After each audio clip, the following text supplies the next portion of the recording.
இனிய வணக்கம். எடுத்துக்காட்டு 1.1 நம்ம பார்த்துட்டோம். அடுத்தது எடுத்துக்காட்டு 1.2 1.1 ஹோம் டெஸ்ட்டாக ரைட் பண்ணிடணும். நீங்கள் உடனே போட்டு பார்த்துட்டு அடுத்தது நடத்த சம்ஸ் எல்லாத்தையும் ஒர்க் அவுட் பண்ணி பார்த்துட்டு உடனே அன்றைக்கே டெஸ்ட் எழுதிடுங்க.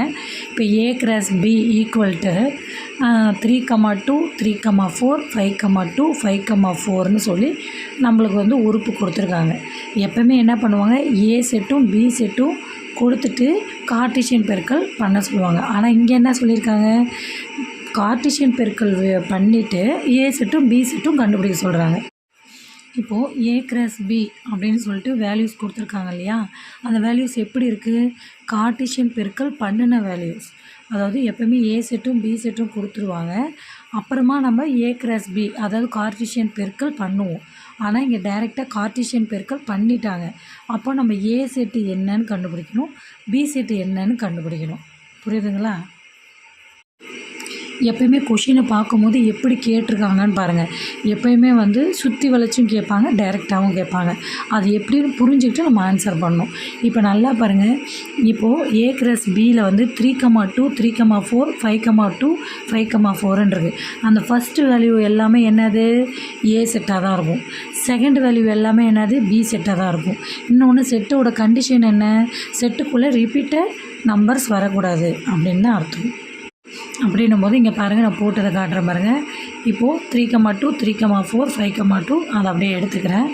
இப்போ பாருங்கள், இதில் A/B பண்ணியிருக்காங்க. இப்போ 3ன்றது ரிப்பீட்டடாக வந்திருக்கா, 3ன்றது ரிப்பீட்டடாக வந்திருக்கு. அப்போ ஏ செட்டுன்னும் போது 3 1 டைம் தான் வரணும். சரியா? அந்த 3 அடுத்தது என்ன வந்திருக்கு, 3 வந்துருச்சு. அடுத்தது 5. அப்போ 5ம் 1 டைம் தான் வரணும். ஓகேவா? அப்போ ஏ செட்டுக்குள்ளே 3ன்ற ஒரு வேல்யூ பி செட்டுக்குள்ளே இருக்க உறுப்போட கார்ட்டீசியன் பெருக்கல் பண்ணியிருக்கு. ஓகேவா? அப்போ 3ன்ற வேல்யூ பி செட்டோட 2ஓட கார்ட்டீசியன் பெருக்கல் பண்ணியிருக்கு.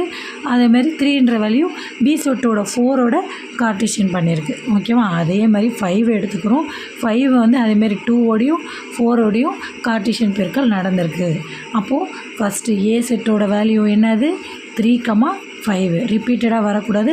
2 3 இருக்குது, அதில் ஒரு 3 எடுத்துக்கிறோம். 2 5 இருக்குது, அதில் ஒரு 5 எடுத்துக்கிறோம்.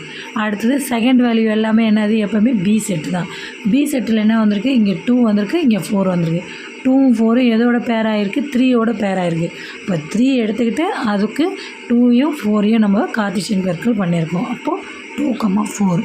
அதுமாரி 5க்கும் 2ம் 4ம் பேர் ஆகிருக்கு. அப்போது ஏ செட்டுன்றது 3,5, பி செட்டுன்றது 2,4. அப்போது இதை எப்படி எழுதணும், ஏ செட்டோட ஃபஸ்ட்டு வேல்யூவை எப்படி எழுதணும், A/Bயின் முதல் ஆயத்தொலைவு உறுப்புகளின் கணம். இது ஏ செட்டு, இது முதல்.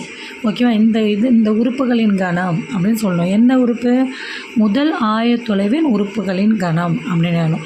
அடுத்து பி செட்டு எப்படி எழுதணும், இரண்டாம் ஆயத்தொலைவின் உறுப்புகளின் கணம் அப்படின்னு சொல்லி எழுதணும். பி செட்டுன்றது இரண்டாம், ஏ. Thank you students.